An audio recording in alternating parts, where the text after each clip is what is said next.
Hello, everyone, and welcome to the Toffee Blues, your source for all things Everton, and welcome to a rundown of Everton's season so far. You might notice next to me there's a new face on the channel. I'd like to welcome Martin to the channel. How are you, Martin?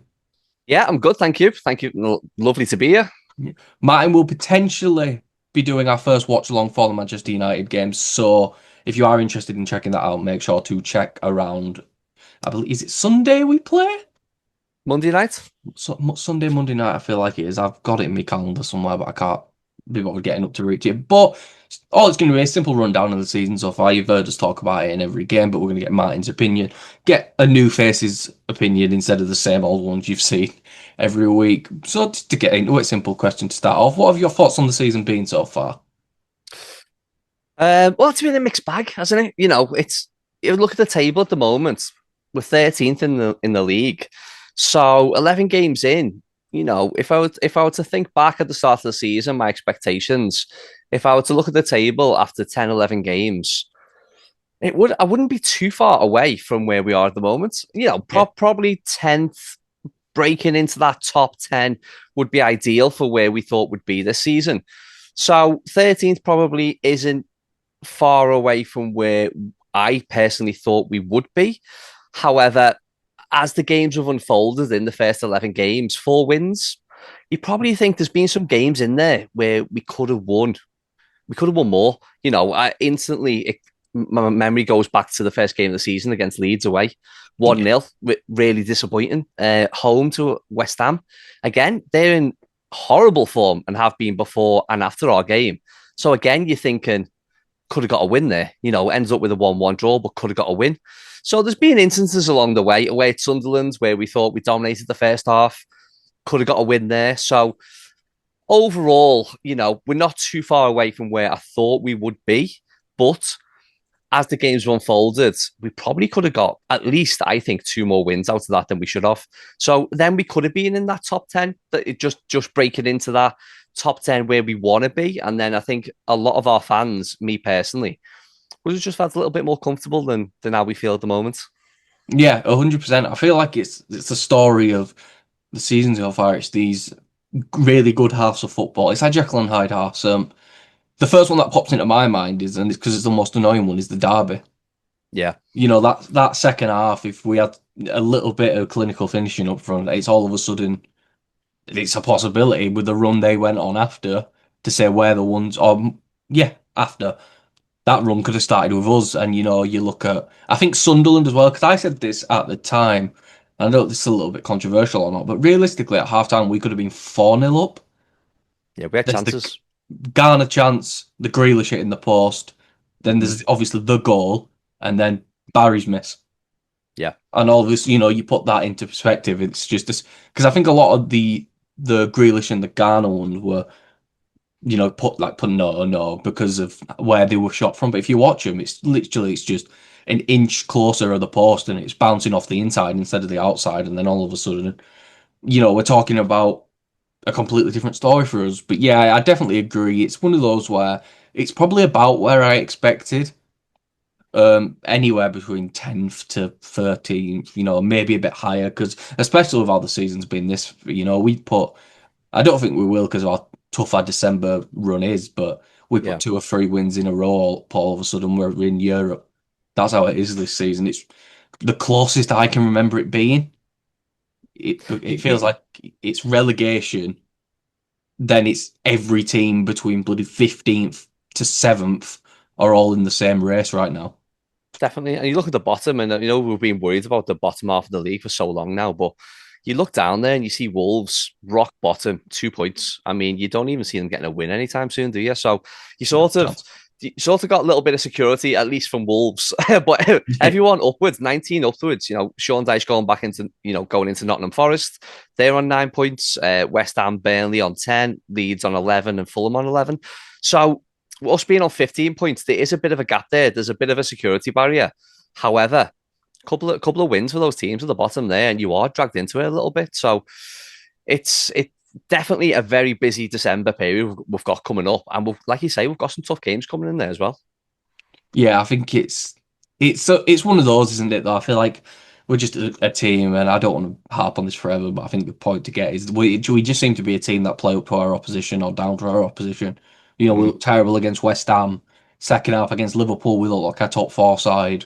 We're battering a top four at the time side in Sunderland, and it wasn't like it were just it were a close game. No, for that half of Sunderland, we made them look like mm, the newly promoted team that they were. And yeah. I think it's just one of those where it's weird. I think the players get up more for unless it's the game against Man City in the second half. These big games, and I feel like it's if they can't get that first half goal, that's where the confidence goes. That's how Definitely, it we've seen feels that. to me. Seen that a couple of times really, where our second half's been a little bit more disappointing. But then again, on other times, I suppose it goes deeper, doesn't it, into the substitutions and the forward players because going back 3 or 4 games, it seems like whatever striker started the match had an absolute awful game, and whoever came on after half time or after an hour or so. Or even worse. Yeah, but they sort of just like put a bit of impetus in there. Remember Crystal Palace when Beto came on, Nalcross came on at half time, and they sort of just turned the game a little bit. And so it's inconsistency, I suppose. It's been an inconsistent start of the season. Some good results, got a win against Brighton, first game at the Hill Dickinson, which everyone thought, we're off to, we could have a good season here after that result, I think. And then we get a few disappointing results along the way, including like a 0-0 at home to Villa. We got that draw at West Ham at the Hill Dickinson as well. So it's sort of just a little bit put a pin in our balloon. Yeah. Um, we'll go on our performances. What do you think the best result for the team was and the best performance overall? Because I understand they can be different quite a lot of the time. Yeah, result wise, like I was at the Crystal Palace game at home, and I suppose best result just because Palace were flying. They just come off beating Liverpool. They were on that big unbeaten run where they haven't gotten beaten for I can't remember how many games it was now, 17 18 and games, so stupid. 19, I think it was. Yeah. So it felt like a good win and a last minute winner as well. And all the pieces of the puzzle sort of clicked together that afternoon. The Hill Dickinson you felt the atmosphere in the stadium. It was almost like a Goodison atmosphere. So it was a feel good day. The 3 points, Grealish getting the winner, the atmosphere, the crowd were up for it. And it sent everyone home happy, but not just happy with the 3 points, but a little bit of optimism as well that the Hill Dickinson can be a bit of a fortress. Yeah, we know it can be loud and we know it's a great stadium, but you need that feeling. And it felt like home that day. It was Yeah, probably the first time where it felt like that for me. yeah, it's definitely the same for me because it's an interesting one. So I went to university in Derby. A lot of my friends moved to Nottingham while I moved home, so I got to Nottingham to visit them, and we've got the game on. Yeah. It's a bit crap getting towards the end, and Dice scores the penalty. Get in, I'll take a draw. It's 90th minute. I look at my friend. Right, drop us off to the train station, mate. You know, I'm going to miss my train here. So he goes, all right, then. I go, wait a minute. And as soon as I say, let's go, Grealish rebound flies in. And I'm like, oh, wait a minute. Something good happened for us. Because I'm so used to it that I'm just like, yeah, come on, it's a draw. Yeah. The good things usually happen to the other team. But yeah, it was a strong performance as well because they got a good goal from Munoz, and then it was one of those where it felt like it was battling, and Dye gets that pen, slots it away, no surprise really. But then to get that, and I think especially with, I think Palace was that about the time Grealish started to get a little bit for not shooting. Like it wasn't huge criticism, but it was like you're in the position, hit the ball. Yeah. And I think it's just, he was so focused on getting those assists, which I understand, because an assist is a confidence booster for everyone in a sense. But there was a little bit of frustration going from him not shooting. Of course, he was going to shoot there. I think if he'd have passed there, people's heads would have exploded. But it was nice to Yeah, see him exactly. get. It was nice to see him get on the score sheet. And yeah, but to move that on, the worst result for me, I feel like this is pretty obvious between two, and it's Spurs and Wolves away in the cup. It's one Yeah. of them. I and I'm gonna pick Spurs because I didn't catch all of Wolves away because I was busy that day. But from just seeing what I read, and I was like, this reaction's even worse than usual. So Yeah. it must have been bad. But for me, it was Spurs. It was a game going into it where I felt like, okay, we can beat Spurs. They're a bit, they're doing all right, but they're a bit iffy. Um, you know, we we never really done well against Spurs for a while now, but you know, terrible season last season. Good into this, but and I think it's the way it happened as well. I don't really associate us as a team would get battered off set pieces, and I think it showed. With even with terrible set piece defending, we still hadn't conceded a set piece goal all season until that. We were the Mm. last to do it, and then Mickey van der Ven 2 goals, and it just never felt like getting back into it. We had more possession, more shots, more passes. Would you ever think we'd be saying that against a team like Spurs? No, but it just never felt like getting into the game at all, really. No, I share your frustration on that one.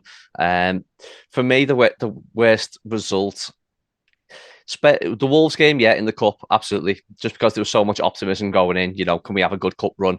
And to seeing the team that was put out, and again, that was part of the Moyes criticism that started to creep in earlier on in the season, and there's been that little noise, just this the little thread that continues to be pulled, and I think it started there against Wolves, but for me, it was the 1-1 against West Ham again at home because West Ham were in such a poor run of form at the time, and it was the first. I think it was the first game Nuno was in charge of West Ham, Yeah.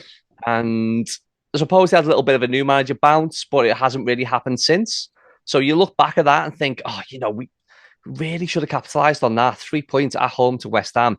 That was my personal low point during the season. And because it had just come off the back of that Wolves result as well in the Cup, I felt like that was the time to bounce back and put a bit of a showing on and go out and beat West Ham convincingly.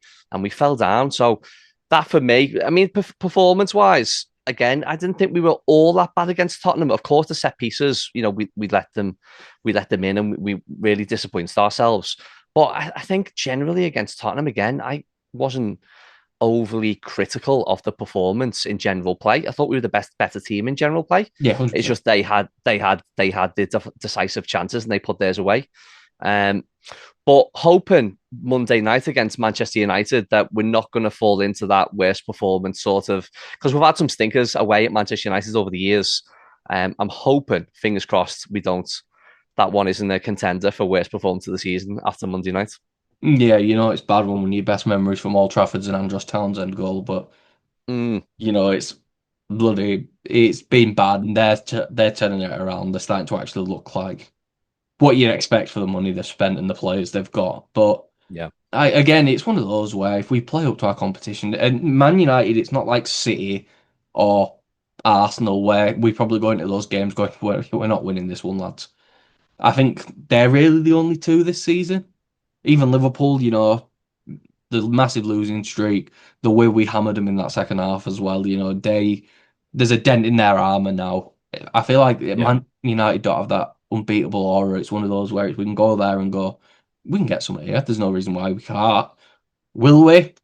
Probably not, to be completely honest with you, but it's one of those where I don't feel like it's going to be impossible to do so. But anyway, moving on, because again, these Zoom calls only have 40 minutes.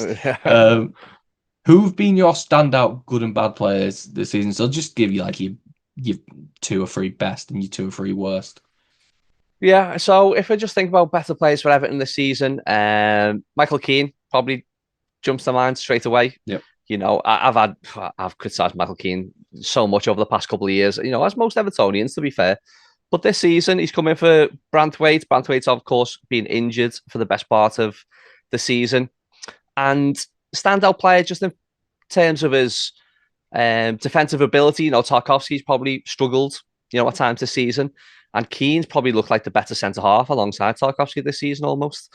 So Michael Keane, and he's always a threat again from set pieces and going forward. So I'd say Keane and Ndiaye for obvious reasons. And then I'd throw a shout out to James Garner. I think he's like a bit of an unsung hero at times. James Garner Thank you. plays Thank playing you. him playing in multiple positions, whether it be centre midfield, he can fill in at left back, right back. Um, he deserves a bit of praise because he's a workhorse, isn't he? He's that type of player where he comes off and you think he's probably ran the most, him and maybe Garner Gay. He put the everywhere on the pitch, and you F it's all you want as an Everton fan from your players. And I suppose James Garner is all about that. Sometimes he maybe lacks a little bit of craft there, but you can't doubt him for Effie. Yeah, that's it. I think I reacted like that because I think I've been one of the big James Garner defenders in the term that he has been really good.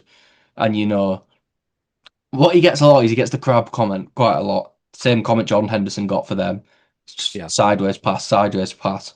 But when I watch it and I watch him give the ball to Mikalenko, and Mikalenko's in 30 yards of open space and then stands there and then Hmm. stands there and you sat, like run, go. And Yeah. I'm like, I can't blame him for that. I think there's a lot of sideways and backwards, but I feel like you need a player who's going to play the smart pass, not the risky pass sometimes. And maybe it's one where I do think the style of pass he plays probably suits a bit more at right back, which we'll get a bit to later, which is he a right back? Is he a centre midfielder? Of course, there has been the stupid rumours over the past few days that some teams are looking at him. I don't see a world where we sell him. To be honest, you can't sell a player. Even in this stupid world where we pay 60 mil for Scott McTominay, which by the way, no one believes that. It's not happening. If we have 60 mil, it's not all going on McTominay. Maybe No. next summer, if he wants to come back to England, that's up to him. I can't see why you would. And I've said this in the past news videos. Why would you go from being a god in Naples, where weather's beautiful all the time, to you know wrong sideways pass, your worst Yeah. player to ever live? You know, Yeah. it's so it's. I don't think that's happening. But yeah, I'm one who I agree. Garner has been. Um, I think he's been really good. I think Michael Keane's been fantastic. I'm going to be completely honest on my standout bad players, Tarkovsky beyond that. And I've had a bit of a falling out of love with Tarkovsky. Ironically, probably since the goal against Liverpool. I've Mm. said it so many times. I think he's lived off that. It's just, I don't think it's necessarily his problem completely, but it's like I feel like he does little things, and I had this conversation with Paul where he'll throw himself in front of the ball. The goal will kind of happen then because he's trying to throw himself in front of the ball. The example I give is was it the Xhaka goal where it's like it's not his fault when you look at it, but because the ball's deflected off him and he's not being good, my head's immediately gone. What are you sticking your leg out for? The ball's going Yeah. right at Pickford. But then Yeah. obviously when you think of it from a footballing perspective, why are you not going to throw your leg out just in case? So Well, it's like, you see him on his positioning as well, and there's a bit of analysis done. I think it was Monday Night Football a few weeks ago, where he seems to be dropping deeper than all the defenders as well. So he is in that sort of no man's land where he can just stick a leg out and he might just flick it the wrong way past Pickford, but he's almost in an unnatural position. And you think, is it his age? No, he's what 33, I think now. So is he getting to those years where he thinks he wants a little bit more protection? He'll take an extra yard deeper, but that it never works out well, does it? It's always going to no, be a recipe for disaster. That. I think it'd help having an actual right back next to him as well. Which no slight on Jacob Bryan, but the West Ham game's the easiest example. When you play a player out of the position, Nuno spotted Jake O'Brien at right back getting a bit tired, gone doof, Somerville, both of you at him Yeah. every time. Hopeless. He couldn't have done all, and he's a centre back. Of course, he couldn't. If you put two strikers on one centre back, they're going to struggle. It's only Oh, natural. So I think absolutely. it's what's he supposed to. I think then I do think it's age. He's never been the quickest as is. I think he is Yeah. starting to slow down, and Kane's not as quick as Branthwaite. Kane's been great, but Branthwaite can cover a lot of distance. I don't think Keane's slow for an older centre back. To be fair, I think he's got some legs in him still. He might be not playing as much. He's got a bit more in the gas tank, but I think Keane, Garner, and then the obvious ones are Grealish, Yeah. um, players like But just Dewsbury Hall's one. Like Dewsbury Hall's a weird one for me because Dewsbury Hall is like bouncing in and out of both consistently. I think Fulham has kind of made people realise how important he is in terms of how much he presses the ball. Because mm, those Fulham defenders did not get a chance on the ball because of him. And I think, it's the same thing Decore did for Moyes. But yeah, I think it's a weird one with the press. It's almost, it's so important what he does. And did it with Decore, but of course Dewsbury Hall's 10 times the player technically Decore was. So it's this weird one where depending on the team you play, bounces out of both. But I honestly don't think there's been many standout bad performers.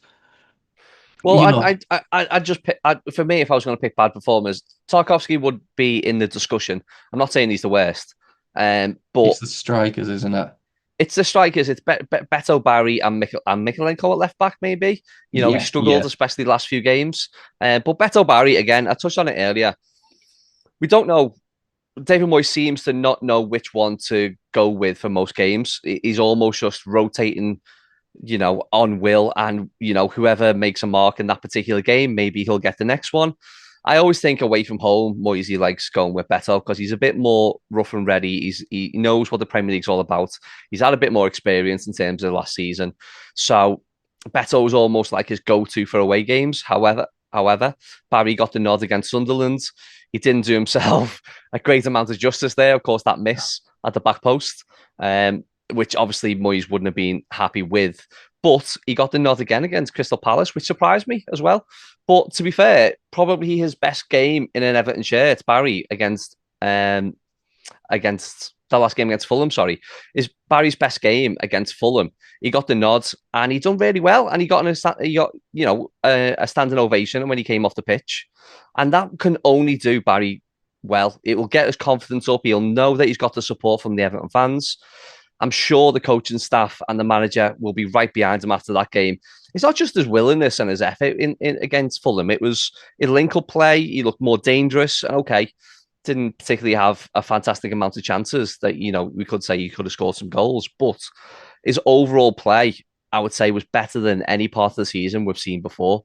So yeah. if he can gain a little bit of confidence from that and take that forward, I'm not too sure if he'll start against Manchester United again. Maybe he will. But it'll be really interesting to see who actually starts there, Beto Barry, in that little in the forward spot against Manchester United. Yeah, I think it is really interesting. I love Barry. I think he's just he offer. It's just as simple as he's so much more of a better footballer than Beto. It's obvious Yeah, what that means. When he yeah. gets the ball, I'm going to be completely honest. I say this. I've seen National League players with better touch than Beto. But Beto he's athletic, isn't he? He's really athletic, which it's it's a lot more about your athleticism than your technical ability, what boosts you up the league. He's a really good athlete. He's fast, he's strong. What I say though, he's a substitute striker. He is Right, it. yeah. Every good attribute you think is so much better coming on in the 75th minute than it is starting. And And I think sometimes he looks better, doesn't he, coming off the yeah, bench than because starting? especially against we'll use Man United, whose defenders love a mistake, or like let me use Maguire. Maguire's slow when he's fully fit. Yeah. Now imagine when he's got Beto steaming at him after he's been ran at by and die because of the back three for the 75th. You know what I mean? He's gonna Yeah. be like, oh, you having a laugh, I just think Barry offers so much more at getting people. I think he links up really well with Ndai, and I started noticing it in the Sunderland game Hmm. where it's like Barry does look for Ndai a bit, but they link up well. There's clearly, I said this before, he ain't gonna form any bonds, any links with a teammate unless he's playing. Yeah. And now you're starting to see him in the Sunderland game. The miss doesn't help. I thought he had a good game overall, but when you miss that chance, you can't say they've had a good game. I thought he was vital in Ndai's goal. I understand Ndai's goal is just pick up the ball, magic. But if Barry's not there to press his man and win the ball back, Ndai never gets a chance to dribble with it. So it's like Yeah. I think it's one of those where it's just I think he's going to have a similar second half of the season to what Beto did last season. I Hmm. do think it's going to be 6, 7, 8 goals. If he doesn't sign a striker, might sign a striker, then it's a different thing. But he just has to give him a chance, really. But yeah, Stop his running performance. games. That's it. His performances haven't been brilliant, but you know, I think he offers miles more than Beto in open play. And if you want to be one of these teams now, which we clearly do, where we are counter attack, but we can get you in open play. It's why we have players like Grealish and Dye, just well. It's why Yeah. you brought some of these players in. You can't have a striker who, as soon as he touches the ball, you go, if he can't knock it past him, you're attacked over. Yeah. I just don't think you can take that risk. But again, moving on, what are your thoughts on Moyes then? Because I feel like Moyes is he's reaching a weird thing here where I think a lot of fans are starting to turn and go, if someone's available at the end of the season, get him out of here. And I'm going to be Yeah. completely honest. It depends on the manager, but I'm in that boat as well. Mine is like if an Eddie Howe is available in the summer after everything's done with Newcastle, are we going to turn around and go, really good English manager supports the club? I don't think there's many managers I'd do it for, but if like an Eddie Howe's available, do we shake our hands with Moyes and go, do you want to move up the board a bit Yeah. and let this young lad take over? It's really hard because it's I'll get it that my one can play so you can thingy, but it's the subs kill me. Yeah, I agree. And look, he's a decisive character, Moisey, isn't he? I think maybe some of the older fan base have got a little bit more time for him because we remember, I won't say the good times, but the better times that we had under Moyes, and the European runs and the the consistent top half finishes, for example. So little bit more trust and faith and maybe patience with David Moyes with the older fan base. I such himself, I'm 40 in my 40s, so I was there, on the Gladys streets when during those 04 or 5 seasons, etc. So I would like to give him a little bit of time. It was still 11 games into the season. Yeah, it's frustrating. He's definitely frustrating at times.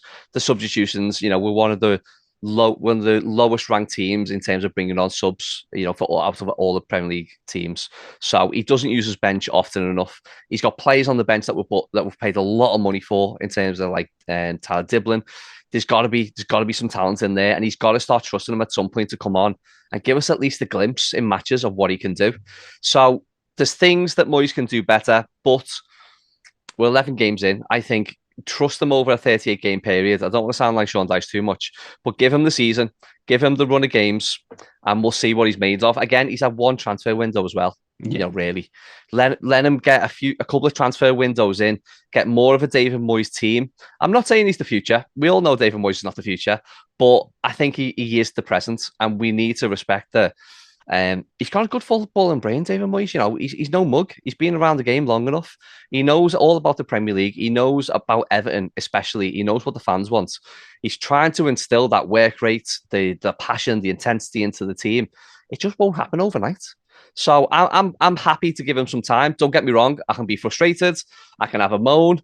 I can have a little boo or whatever I want to do. It's everyone's right to do that. But with the thinking brain on, give Moisey a bit of time, give him the season, and okay, at the end of the season, if he does want to take up that step up, if someone like Eddie Howe does become available, I'll be all for it. But I don't want any changes in season this season, to be honest with you. I No, want a bit of 100%. stability until the end. Yeah, it's not like Rafa or Frank where it's bad enough where I'm like get him out. I'm not. No, I think it's the only situation we ever go, do you want this move up? Is if a manager becomes available that we can get, that it's a no-brainer because we might not be able to get him next year when Moyes' contract runs out. Eddie Howe, unrealistic example, the Bournemouth manager. You know, someone in that category of manager. But yeah, for example, if we get to the end of the season, Eddie Howe's had another good season at Newcastle. There's no manager we can get. Just let him run his contract out. It's one of those where I can live with 12th this season and ninth next season. It don't Yeah, bother me. I want progression upwards, and I think Paul's mentioned that Moyes is a type of manager. And again, I'm 24, so it's one of those where I can only really remember the last 2 or 3 years of Moyes and I can tell you all about them, but a little bit before yeah, then, it's moments then from before. It's not like full seasons, but yeah. we don't want to be here forever. So we're going to move on and we're going to do some quick fire questions to end it off, just to make it a little bit easier. So going off the start, what position do you think we're going to finish in the league? I'm going to go a little bit optimistic that we'll do a little bit better than 13th. I'm going to go 10th. I'll be happy with 10th. Yeah, I think I'd agree. 10 for 11 for me. And then, so there are some holes in the squad right now. James Garner's being played at right back. Is right back potentially permanent? Just a gaze off in January. Who would you play in the middle when this January period comes around? Would you sign someone new? Would you potentially bring back this really young kid from the Championship who's looking like one of the best players in the league? Would what would you do in that situation? Ideally, so Harrison Armstrong, of course, being on loan at the Championship, I'd give him the season there. I think it's really good for his development. We want talented footballers at Everton, but putting the long term vision on, I think give Harrison Armstrong the season in the Championship. Look, we've got talent in there. I'm a big fan of Tim Irabuna in the middle. Like every time I've seen him come on. I think he's done really well for Everton. So Garnegay is aging. He can't do it forever. So we've got Roll to come in as well, and we haven't I love really Roll. I love We've him. seen bits of him, haven't we? But we I haven't love really him seen already. him. Yeah, well, I'm a fan, but we've not really seen him like a full 90 minutes and what he can do and how he gets about the pitch, etc. for 90 minutes. So I think we've got the talent in the squad. I'm not against bringing somebody in, but I think we've got the talent in the squad with Roll, with Irabunum and Garner. Ideally, Garner stays at centre mid and we sign a right back, ideally. Yeah, I think that is ideal. I think what it is with Rowley, it's that one goal that everyone sent around before we signed him, the halfway line where he dribbles for everyone. And it's Yeah, oh, I forgot what game it was. He comes on as a sub, he gets the ball on left hand side. Someone fires it into him, and again, he's big lad. He takes it and then just immediately just flicks it past him and runs round in it. Man, I'm like, we need that so much. A lad as big as him, as technically good as him, because you can tell when a footballer's good just by the way yeah. they take the ball. When if they look over the shoulder before there's just little simple things where you just know. But I could talk forever about Rose. I'm not gonna. So January transfer window. Um, give me two or three positions you think we need to sign. I think one's blatantly obvious, but Yeah, I'll go fullbacks, both right back, left back, and striker. So if I had three players, if there was three positions I could give to David Moyes and just go, this is my wish list, it'd be right back, left back, striker. So right back, Nathan Patterson, he's never fit. Yeah, I don't know why he's still at the club. I'll be dead honest. yeah. Put him out on loan, get rid of him, take a hit on him. You've got to move him on now. I think the time's passed for Patterson. Unfortunately, seems like a nice lad, but it's been long enough and he's just not done it. Seamus Coleman, last year of his contract, don't think we're going to get much more out of him. Keep him on the bench, bring him on when we can. Fantastic. But we need that right back to be a permanent fixture now. Someone to come in, somebody young, athletic, maybe Premier League experience would be fantastic, but God knows how much that costs.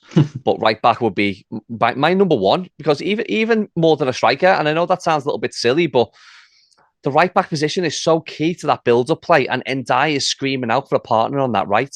I really don't think we'll see the best of Ndai until he's got somebody to link up play with, to do the 1-2s and put him in a better position on the right-hand side. At the moment, he's getting it a little bit too deep for me. And then he's got nobody to really link up well with, unless James Garner has a bit of a revolution at right back and can make that place his own. Because who knows, he might just have a screamer and go, you know what, I'll be the right back now. Yeah, I think it's one of those, isn't it, where Ndai is he's getting all this press now from the big teams because he's quite literally having to dribble through the entire team.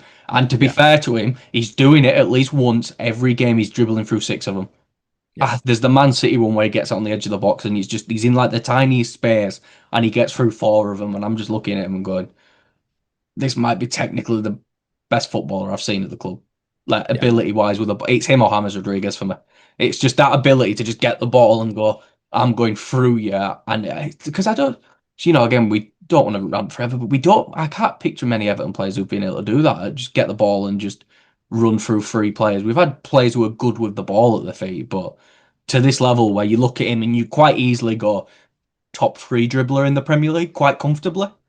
yeah. I'd go. The only one that just from my memory is Andre Kanchelskis.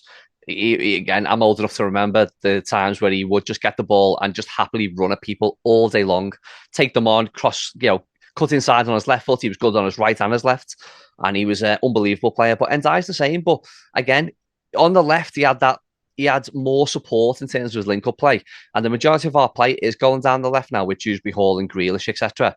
If we can do the same on the right, if we can get him some support on the right, be able to link up, be able to do an overlap, I think we'll see. I think we'll see even more goals and assists come from Ndai into the second half of the season. Hopefully, Hopefully so. But that is going to be all for the rundown of the season so far. Thank you for coming on, Martin.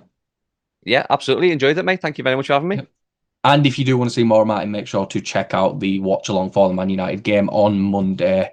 Thank you for watching. Please like and subscribe and follow us on Twitter at Everton Newsfeed. And I'll see you for the next video or live stream that I'm on.